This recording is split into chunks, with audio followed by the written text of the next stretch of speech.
That plastic bottle you just recycled has a 95% chance of ending up in a landfill or being burned in a developing country. Today, we're exposing the recycling myth that's been deceiving millions of people for decades. We'll uncover where your waste really goes, from the toxic dumps poisoning entire Malaysian towns, to the corporate boardrooms where companies use recycling as a PR scam, while producing 200,000 bottles every single minute. By the end of this video, you'll never look at that recycling symbol the same way again, and you'll understand why the solution isn't what they've been telling you.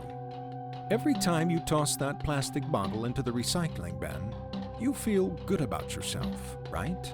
After all, you're saving the planet, one bottle at a time.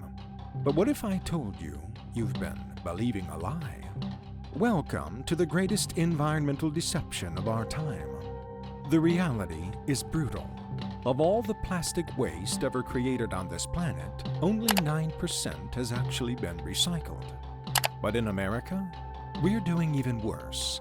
A pathetic 5% gets recycled, while a staggering 86% gets buried in landfills where it will sit for centuries. But wait, it gets worse. When we talk about recycling rates, we're usually talking about collection, not actual recycling. Think about it. You put something in a recycling bin and it gets collected, but that doesn't necessarily mean it becomes a new product. The contamination rate in recycling streams averages around 17% nationwide, but some areas see contamination levels exceeding 40%. And when contamination occurs, entire batches get dumped straight into landfills. Nearly 30% of the items people put in recycling bins don't even belong there. Food residue, liquids, plastic bags, and hazardous materials, all contaminating the stream and making actual recycling impossible. So then, where does all this recyclable waste actually go? For decades, the answer was simple: China. Until 2018, China was importing nearly 8 million tons of plastic waste annually. But then came Operation National Sword, China's ban on plastic waste imports. So did the waste just disappear? Of course not. It just found new victims. Between 2016 and 2018, plastic waste imports to Southeast Asia exploded by 171%. From 836,000 tons to over 2.2 million tons. That's equivalent to 423,000 20-foot shipping containers of waste flooding into countries completely unprepared to handle it. Environmental campaigners call this exactly what it is: a predatory system. As one country regulates plastic waste imports, the waste simply floods into the next unregulated destination. Frankly, it's waste colonialism. Rich countries dumping their problems on the poor. And this brings us to one of the most shocking environmental crimes of our time: the Malaysia scandal. Here's what happened. The town of Jinjaram, home to 30,000 people, suddenly transformed into a toxic wasteland. Between January and July 2018, Malaysia imported 754,000 metric tons of plastic waste, primarily from the United States, UK, Japan, Australia, and Europe. For reference, that's the weight of 100,000 elephants. Pua Lei Ping, a local chemist, first noticed something was wrong when an acrid smell started waking her up in the middle of the night. The unmistakable stench of burning plastic. Soon, her neighbors were complaining of headaches, respiratory problems, and skin allergies. Children were falling sick more often. Teachers couldn't concentrate at school because toxic fumes were keeping everyone awake at night. The environmental destruction was visible everywhere. Fewer butterflies, fewer insects, clear signs of ecological collapse.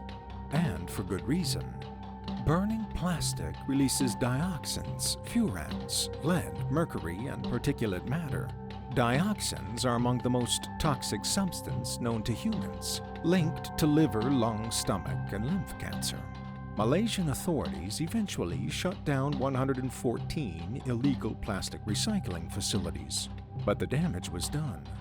In Jinjaram alone, 17,000 tons of waste remained piled in massive heaps, turning the town into a giant landfill. The illegal operators had been burning plastic on roadsides, dumping materials near water sources, and abandoning waste in buildings. And the activists who tried to expose this? They faced death threats and ridicule from local authorities for having the courage to document these environmental crimes. While communities like Jinjaram suffered, the companies responsible were busy collecting awards for their environmental leadership. Coca-Cola has been named the world's worst plastic polluter for 6 consecutive years. In 2023 alone, volunteers found 33,820 pieces of Coca-Cola plastic waste across 41 countries. The company uses 3.45 million metric tons of plastic packaging annually. That's 200,000 plastic bottles produced every minute. Yet, Coca-Cola markets itself as environmentally responsible. They've made bold pledges about using recycled materials and returnable bottles, only to quietly delete these commitments when no one's watching. They downgraded their recycled material target from 50% to 35 to 40% and completely abandoned their 2030 refillable bottle pledge. Coca-Cola, Nestle, and Danone all face legal challenges over their 100% recycled and 100% recyclable claims. These claims are fundamentally misleading because bottle caps can't be made from recycled materials under EU laws. Labels are rarely recycled, and only about half of all plastic bottles are actually recycled in Europe. This follows a predictable greenwashing playbook. Make a bold pledge, collect accolades, take limited action, quietly abandon the pledge, and repeat.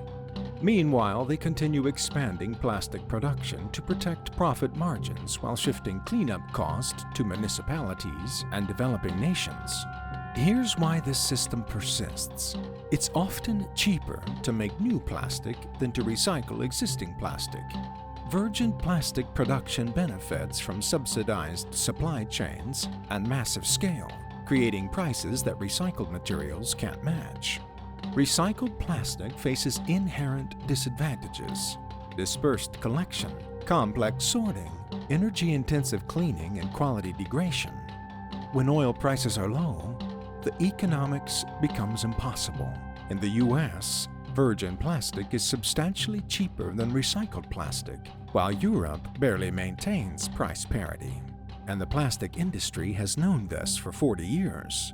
Recent investigations reveal a decades-long campaign of fraud, showing that industry executives promoted recycling despite knowing since the 1980s that it cannot be considered a permanent solid waste solution.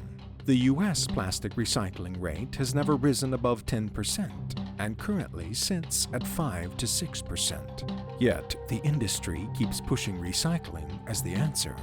Sound familiar? It should. Many of the same companies behind plastic recycling myths are also behind climate change denial campaigns. Even when plastic gets recycled, it's not really recycled. It's downcycled. Unlike aluminum or glass, plastic degrades every time it's processed. Molecular chains break down, reducing strength and quality. A plastic bottle might become a textile fiber, but that fiber can never become a bottle again. The average plastic item can only be recycled 1.6 times before becoming completely unusable. Each recycling cycle produces microscopic plastic pieces that end up as microplastics in our water supply and food chain. So even successful recycling contributes to environmental contamination.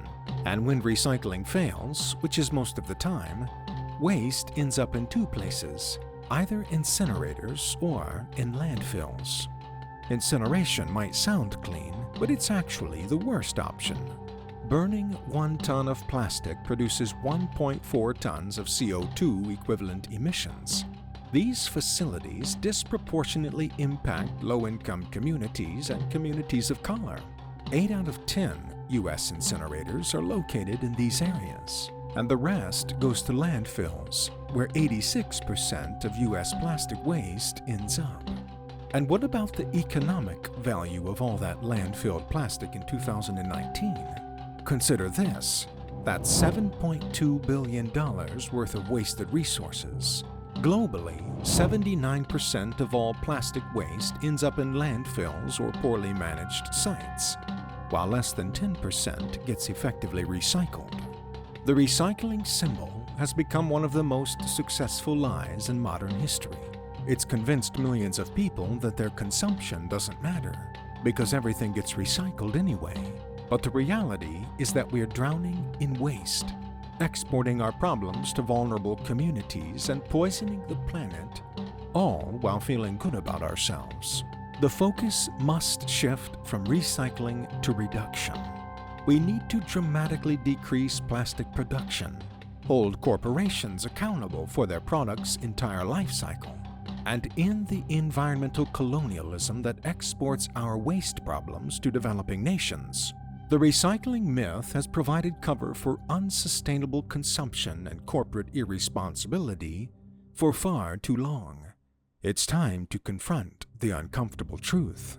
Don't forget to subscribe for more content like this that exposes the truth behind the industries that affect your daily life. Hit the notification bell so you never miss an upload. And I'll see you in the next video.